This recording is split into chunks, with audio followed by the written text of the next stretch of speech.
Hello നമസ്കാരം. Santhosh. 1956 November 1 Kerala സംസ്ഥാനം രൂപീകൃതമായി. EMS Namboodiripad മുഖ്യമന്ത്രിയുടെ നേതൃത്വത്തിലുള്ള ഇടതു സർക്കാർ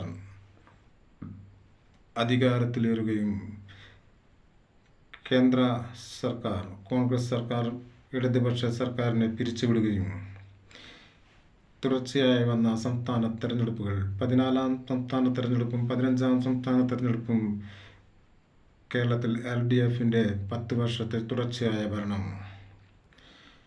കേരള സംസ്ഥാനത്തിൻ്റെ പേർ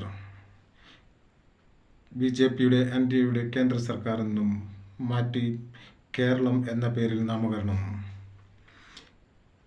കേരളത്തിൽ നടന്ന തദ്ദേശ തെരഞ്ഞെടുപ്പുകളിൽ ഇടതുപക്ഷത്തിൻ്റെ ഭരണം നിലനിന്നിരുന്ന പഞ്ചായത്തുകൾ UDF പിടിച്ചെടുക്കുകയും 16-ാം സംസ്ഥാന തെരഞ്ഞെടുപ്പിനെ നേരിടുമ്പോൾ LDF സർക്കാരിൻ്റെ വികസന നേട്ടങ്ങൾ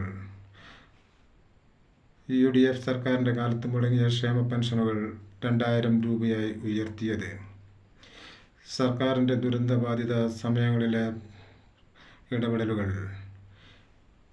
കേരളത്തിലെ കമ്മ്യൂണിസ്റ്റ് നേതാവായിരുന്ന VS അച്യുതാനന്ദൻ്റെ വിടവ് നികത്തി ഇടതുപക്ഷ നേതാക്കൾക്ക് മൂന്നാമതൊരു ഭരണം കൊണ്ടുവരുവാൻ ആകുമോ?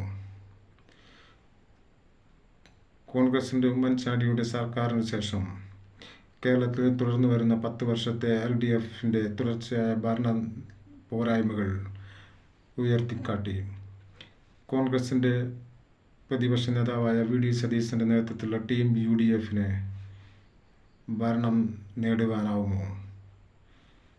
ഗുജറാത്ത് മുഖ്യമന്ത്രിയായി, ഇന്ത്യൻ പ്രധാനമന്ത്രിയായി, ലോക നേതാക്കളിൽ മികച്ച നേതാവായി, ലോകത്തെ 4ാമത്തെ സാമ്പത്തിക ശക്തിയായി ഇന്ത്യയുടെ പ്രധാനമന്ത്രി നരേന്ദ്രമോദിയുടെ കേരളത്തിലെ BJPയുടെ NDAയുടെ സർക്കാരിന് വേണ്ടിയുള്ള തെരഞ്ഞെടുപ്പ് പ്രചാരണങ്ങൾ, കേന്ദ്ര മന്ത്രിയായി സുരേഷ് ഗോപിയെ ആദ്യമായി തൃശ്ശൂരിൽ നിന്നും ഒരു MP, ചരിത്രത്തിലാദ്യമായി തിരുവനന്തപുരം കോർപ്പറേഷൻ BJPയുടെ NDAയുടെ ഭരണത്തിൽ,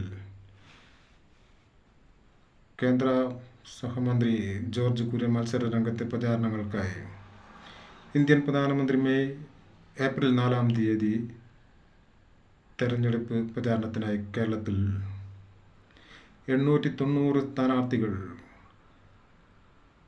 കേരളത്തിൽ നിന്നും മത്സരിക്കുമ്പോൾ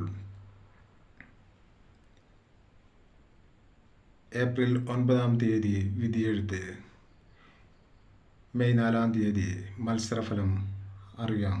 എൻ്റെ വീഡിയോകൾ കൂടുതൽ കാണുന്നതിന് വേണ്ടി ലൈക്ക് ചെയ്യൂ, ഷെയർ ചെയ്ത് സബ്സ്ക്രൈബ് ചെയ്ത് സഹകരിക്കൂ.